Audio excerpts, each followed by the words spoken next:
Sizlerin nazarınızlarga patsient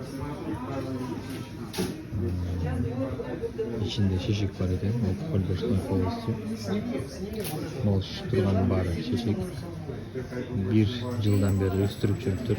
Баары чоңойтуп. Операцияга келди. Шешек чоңоюп, ички органдарды кысып, ичи катып, биринчиден, экинчиден шешек тамырларды кысып, буттарына эме өтпөй.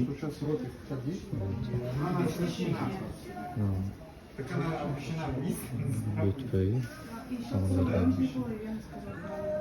Анын артынан буттары шишип, баса албай калганда гана келген. Бул жакта операция